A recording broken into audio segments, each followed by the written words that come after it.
नमस्कार, G capital में आपका स्वागत है।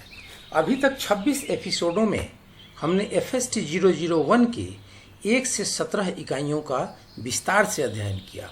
आज FST 001 के खंड 4 में दिए गए इकाई 18 के आगे का अध्ययन करेंगे। इकाई 18 संसाधनों का उपयोग, संयोजन तथा प्रबंधन।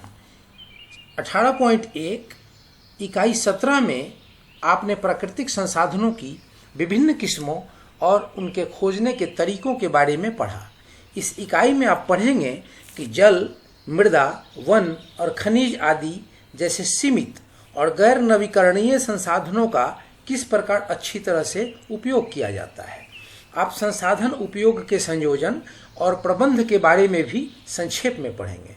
सीमित संसाधनों को लंबे समय तक चलाने के लिए संसाधन आयोजन आवश्यक है और जो भी कुछ उपलब्ध है उसका संरक्षण करने तथा राष्ट्रीय विकास के लिए इन संसाधनों का सबसे प्रभावी उपयोग करने के लिए प्रबंध आवश्यक है। इस चैप्टर को पढ़ने का हमारा उद्देश्य यह होगा कि इस इकाई को पढ़ने के बाद आप बता पाएंगे कि किस प्रकार विवेकपूर्ण और सावधानीपूर्वक बनाई गई योजनाओं से मनुष्य की भलाई के लिए विभिन्न प्राकृतिक संसाधनों का उपभोग किया जा सकता है और किस प्रकार अपने सीमित संसाधनों का अधिकतम इस्तेमाल किया जा सकता है। जल और खनिज संसाधनों के संरक्षण के विभिन्न पहलुओं का भी वर्णन कर सकेंगे। इस चैप्टर को पढ़ने के बाद आप बता सकेंगे कि किस प्रकार अपनी वन क्षमता को समाप्त किए बिना वन संसाधनों का बेहतर उपयोग किया जा सकता है। शहरी अपशिष्ट, धातुमल, फ्लाई ऐश इत्यादि जैसे अपशिष्टों के बेहतर उपभोग के तरीकों के बारे में भी बता सकेंगे। 18.2 प्राकृतिक संसाधनों का उपयोग। इकाई 17 में आपने भूमि, जल, मृदा और खनिज आदि जैसे विभिन्न प्राकृतिक संसाधनों के बारे में पढ़ा। आप जानते हैं कि ये प्राकृतिक संसाधन सीमित और बहुमूल्य होते हैं, इसलिए इनका उपयोग कुशलतापूर्वक करना चाहिए।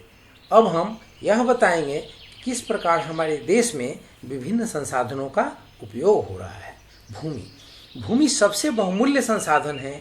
क्योंकि इसके उत्पादन पर ही मानव एवं अन्य जीव जंतु निर्भर करते हैं। भारत में भूमि का लगभग 44% हिस्सा कृषि कार्यों के लिए उपयोग किया जाता है। इसका 11 से 14% भाग वनों से घिरा हुआ है, जिसमें अच्छे व निम्न कोटि के दोनों ही वन सम्मिलित हैं और 4% भूमि चारागाह और चारे के खेतों के रूप में उपयोग होती है। भूमि का शेष 8% भाग आवास, कृषि संबंधी वनों, उद्योगों की स्थापना, सड़कों और जलाशयों के विकास जैसे विभिन्न प्रयोजनों के लिए उपयोग किया जाता है। हमारी भूमि का लगभग 14% भाग बंजर है, जिसका अर्थ है कि फसल उगाने के लिए इसका उपयोग नहीं किया जा सकता। मृदा की क्षारता या लवणता और जलांक्रांति आदि के कारण बंजर भूमि के लगभग 1/3 भाग की उत्पादकता नष्ट हो गई है। मृदा अपरदन से हमारी भूमि की उत्पादकता को बहुत क्षति पहुंचती है, क्योंकि इस प्रक्रिया में मृदा विखंडित हो जाती है और जल के साथ बह जाती है या हवा के साथ उड़ जाती है। यह तथ्य भूमि के बिना सोचे समझे उपयोग किए जाने की ओर ध्यान दिलाते हैं और हमारे भूमि संसाधनों की अव्यवस्था को प्रदर्शित करते हैं। आज हमारी जनसंख्या का लगभग 24% भाग नगरीय क्षेत्रों में रहता है। नगरीकरण में तेजी से वृद्धि और गांव से नगरीय क्षेत्रों की ओर लोगों के प्रवास से दो गंभीर समस्याएं उत्पन्न हो जाती हैं। शहरों की ओर लोगों के प्रवास से शहरों में जनसंख्या बढ़ने लगती है और शहरों का विस्तार होने लगता है, जिसके कारण कृषि भूमि का इस्तेमाल आवास, कार्यालयों, फैक्ट्री भवनों, सड़कों और पुलों आदि के लिए होने लगता है। दूसरी ओर ग्रामीण भूमि का उपयोग जितना होना चाहिए उतना नहीं हो पाता। शहरों में जनसंख्या इतनी बढ़ जाती है कि वहाँ रहन सहन की स्थिति खराब हो जाती है, जल मल व्यवस्था खराब हो जाती है और पेयजल की कमी पड़ जाती है। अधिक वाहनों के कारण प्रदूषण बढ़ जाता है। गंदी बस्तियों में गरीब लोग बड़ी संख्या में इकट्ठे होने लगते हैं।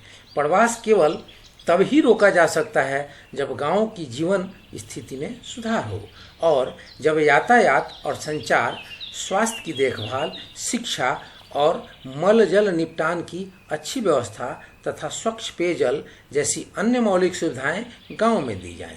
ग्रामीण क्षेत्रों में उद्योग स्थापित करने से स्थानीय लोगों को अधिकाधिक संख्या में रोजगार मिल सकेगा, जिससे गांव छोड़कर जाने वाले लोगों की संख्या कम हो जाएगी।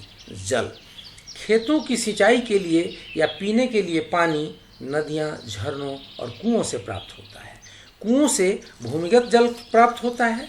नदियों में प्रवाहित या संग्रहित भूमिगत जल की अधिकता के बावजूद आज भी अधिकांश गांवों में पेयजल की कमी है। ग्रामीण क्षेत्रों में पेयजल अक्सर कुछ किलोमीटर की दूरी से लाना पड़ता है, यहाँ तक कि कुछ शहरों में भी नगर पालिका द्वारा जल आपूर्ति की व्यवस्था नहीं है। दूसरी ओर बहुत से पानी का दुरुपयोग होता है या उसे बेकार में ही बहा दिया जाता है। सिंचाई के लिए लगभग 48% भूमिगत जल का उपयोग किया जाता है। प्रायः भूमिगत जल का उपयोग पूरी तरह नहीं हो पाता। यदि इसे पंप करने के लिए आवश्यक उपकरण और ऊर्जा उपलब्ध हो तो भूमि के बड़े भाग की सिंचाई के लिए इस जल का इस्तेमाल किया जा सकता है और सिंचाई के लिए एक विश्वसनीय व सुनिश्चित स्रोत प्राप्त हो सकता है। वन आवरण, उपग्रह से प्राप्त चित्र और वायुयान द्वारा लिए गए चित्रों के विश्लेषण से पता चलता है कि 1982 में भारत के भू क्षेत्र का लगभग 14% भाग घने वनों से घिरा हुआ था और शेष 3% भाग में निम्न कोटि के या छितरे वन थे। विश्व के आंकड़ों से पता चलता है कि अन्य जगहों में इससे अधिक वन है। अपने पर्यावरण को बेहतर बनाए रखने के लिए और जिस हवा में हम सांस लेते हैं इसकी शुद्धता बनाए रखने के लिए हमें अधिक वनों की आवश्यकता होती है। भारत में वन संसाधनों का इन वनों के आसपास रहने वाले निर्धन लोगों द्वारा ईंधन के रूप में इस्तेमाल किया जाता है। इमारती लकड़ी और फलों की पेटियां बनाने के लिए तथा कागज के निर्माण के लिए लकड़ी के बढ़ते हुए उपयोग के कारण बड़ी संख्या में वृक्षों को काट दिया जाता है। पशुओं की बढ़ती हुई संख्या के कारण भी वनों की चराई अधिक होती है। पिछले 30 वर्षों में वनों का लगभग 43 लाख हेक्टेयर क्षेत्र या तो कृषि क्षेत्रों में बदल दिया गया या बांध व सड़कें बनाने में उपयोग किया गया है। कुल वन क्षेत्र जो 750 लाख हेक्टेयर हैं का यह काफ़ी बड़ा भाग है। नवीनतम सूचनाओं के अनुसार हमारे देश का वन क्षेत्र 1.6 लाख हेक्टेयर प्रति वर्ष की दर से कम होता जा रहा है। यदि वन क्षेत्र इसी दर से घटता रहा तो 100 वर्षों के भीतर ही देश का बड़ा भाग केवल घास का मैदान बनकर रह जाएगा, जिसके कारण भारत में हमेशा के लिए सूखे एवं बाढ़ की स्थिति उत्पन्न हो जाएगी। खनिज, कोयला, लोहा, तांबा, इस्पात आदि जैसे खनिज का सभी किस्म के उद्योगों और दैनिक जीवन में इस्तेमाल किया जाता है। खनिजों के खपत की दर प्रतिवर्ष बढ़ती ही जा रही है। यद्यपि bauxite, clay, gypsum, silica, sulphur, कोयला आदि जैसे खनिजों की तुलना में चूना, पत्थर और लौह अयस्क जैसे कुछ खनिजों की प्रति व्यक्ति खपत अधिक है, फिर भी यदि हम संयुक्त राज्य अमेरिका या जापान जैसे विकसित राष्ट्रों से तुलना करें तो हम पाएंगे कि हमारी प्रति व्यक्ति खनिज खपत बहुत ही कम है।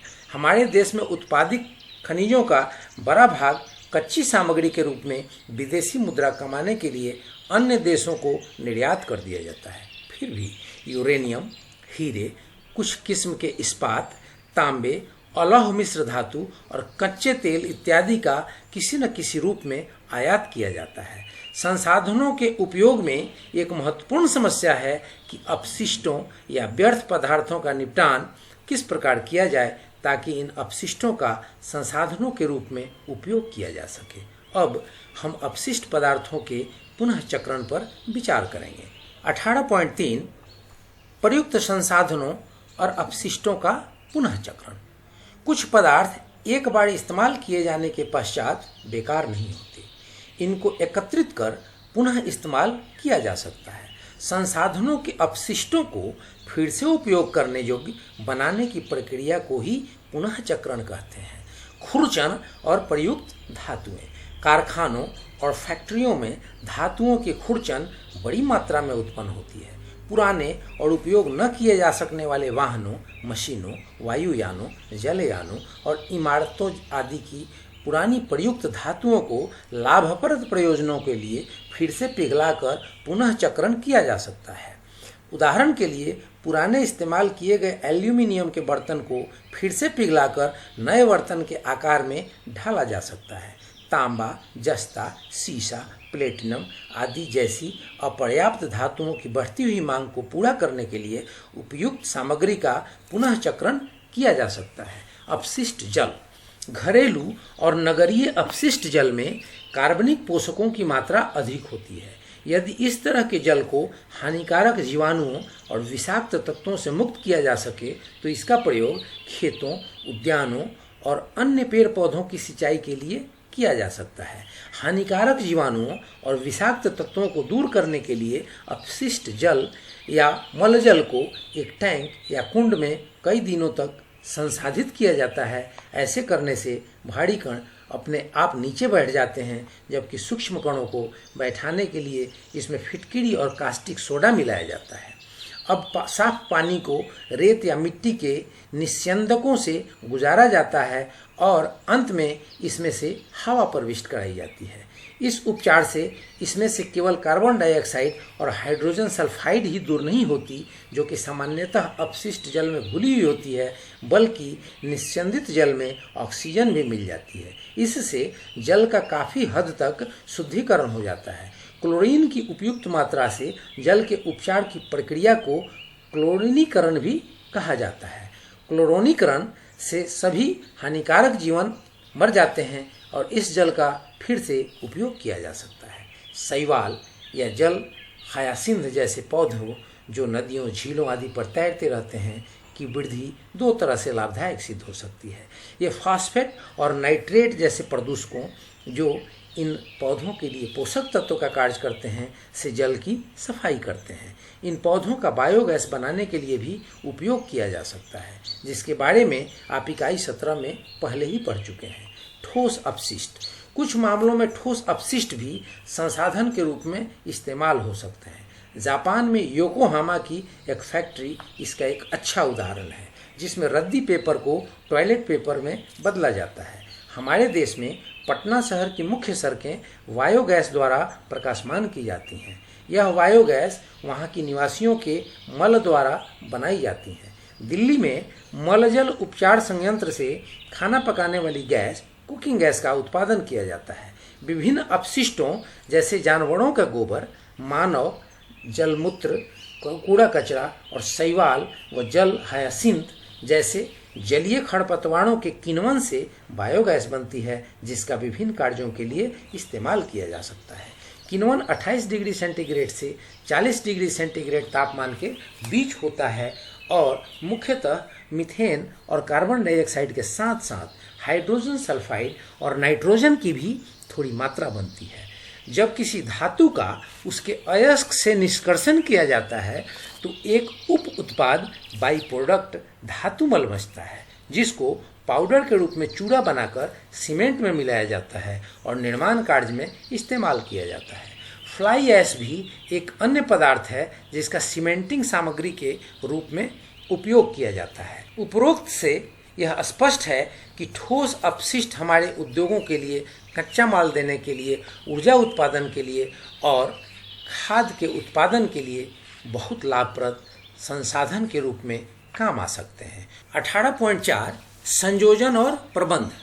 आप पहले ही पढ़ चुके हैं कि हमारे संसाधन सीमित हैं और यदि इनका उचित ढंग से उपयोग न किया गया तो वे जल्दी ही समाप्त हो जाएंगे। इसलिए हमारे लिए यह जानना आवश्यक है कि किस प्रकार विवेकपूर्ण एवं सोच समझकर बनाई गई योजनाओं से हमें अपने सीमित संसाधनों का उपयोग करना चाहिए।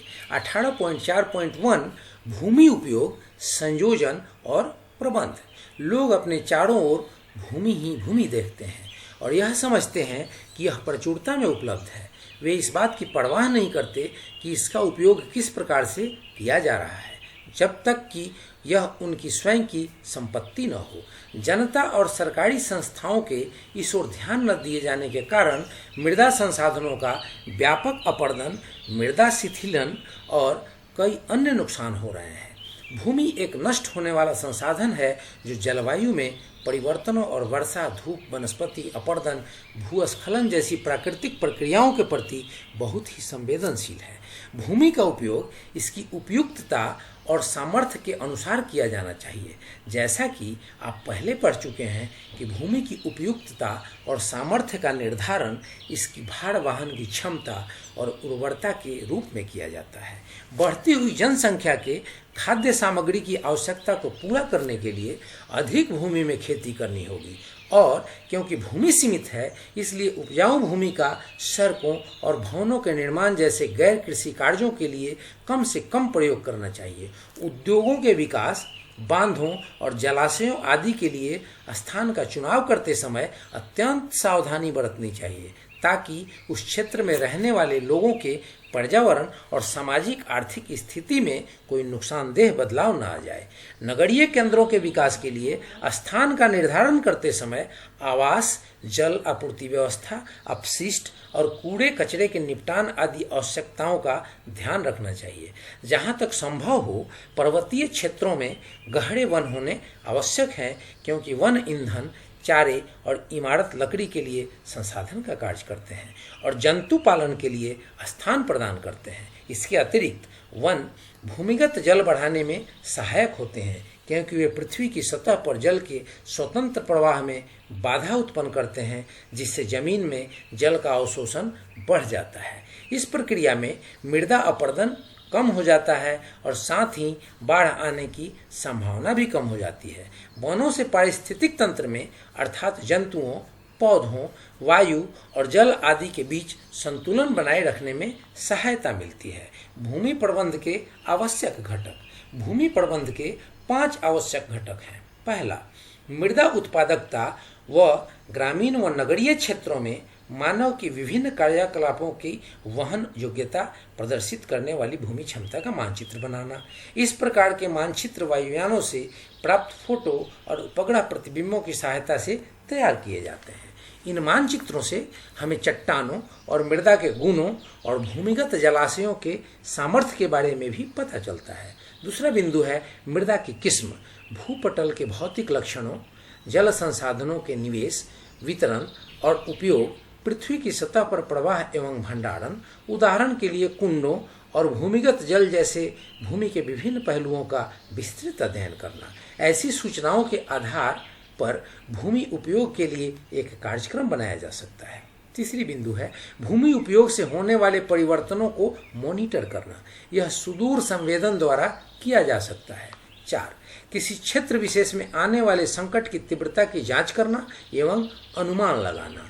5, अपरदन अथवा भूमि शिथिलता की तीव्रता की रोकथाम करके भूमि के संरक्षण के लिए भूमि प्रबंध के कार्यक्रम और योजनाओं का व्यापक अध्ययन करना। 8.4.2 मृदा प्रबंध। जैसा हमने पहले कहा कि मृदा एक बहुमूल्य संसाधन है जिनके बनने में करोड़ों वर्ष लगते हैं, इसलिए मृदा के उचित प्रबंध की बहुत आवश्यकता है। मृदा के प्रबंध में 2 मुख्य बातें हैं। क, मृदा अपरदन को कम करना या उसे रोकना, और ख, मृदा की उत्पादकता वापस लाना। मृदा अपरदन का नियंत्रण। मृदा अपरदन के नियंत्रण के लिए सबसे महत्वपूर्ण उपाय है, पहला, घास, झाड़ियाँ एवं वृक्ष उगाना, और दूसरा, जल के स्वतंत्र व अनियंत्रित प्रवाह को रोकने के लिए जल निकास प्रणाली का निर्माण करना।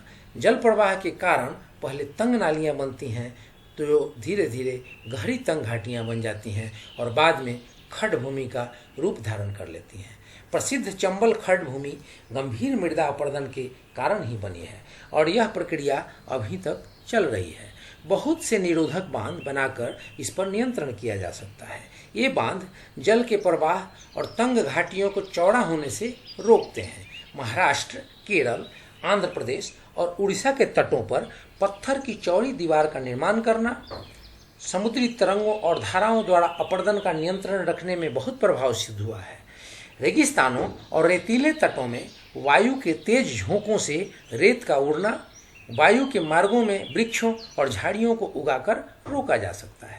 पहाड़ों और पर्वतीय क्षेत्रों में स्वप्रजननी वृक्षों और झाड़ियों के तने और शाखाएं लगाने से न केवल ढलान ही सुदृढ़ बनती है, बल्कि इससे कृषकों को ईंधन की लकड़ी और चारा भी मिलता है।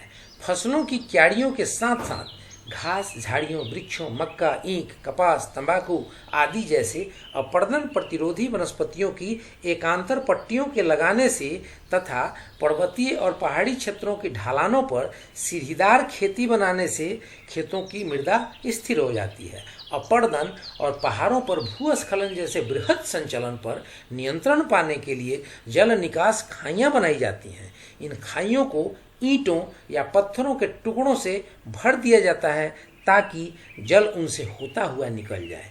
यह उपाय बहुत ही प्रभावशाली है। पहाड़ी ढालों पर दीवार बनाने से जल अपने साथ मिट्टी लिए बिना ही प्रभावित होता है और ढाल की मृदा स्थिर हो जाती है। महत्वपूर्ण ढालों पर वनस्पति आवरण उगाया जाता है और प्रारंभ में बीजों को नारियल के रेशों या झाड़ फूस से बनी चटाई से ढक दिया जाता है जो भूमि पर मजबूती से गड़ी होती हैं। यह मृदा अपरदन को रोकती है, मृदा कणों को बांधे रखती है और मृदा में पोषक तत्वों की वृद्धि करती है। तेजी से घास की वृद्धि मृदा को स्थिर बनाती है। मृदा शिथिलता के उपचार। विश्राम के बिना अत्यधिक इस्तेमाल के कारण मृदा में आवश्यक पोषक तत्वों की कमी हो जाती है और इसकी उर्वरता समाप्त हो जाती है। मटर और फलियों जैसे फसलों के आवर्तन से पोषक तत्वों की कमी को पूरा करने में सहायता मिलती है। मटर जैसे पौधों से मृदा में नाइट्रोजन की वृद्धि होती है और इस प्रकार मिट्टी के वधता गुण और उसकी उत्पादकता में वृद्धि होती है। फसलों की जड़ों एवं शाखाओं और अवशेषों के कुछ समय तक खेतों में पड़े रहने से मृदा का अपरदन से बचाव होता है। यह पाया गया है कि अत्यधिक सिंचाई के कारण मृदा जल से पूर्ण संतृप्त या जलाक्रांत हो जाती है, जिसके कारण यह अपनी उत्पादकता संपूर्ण रूप से या आंशिक रूप से खो बैठती है।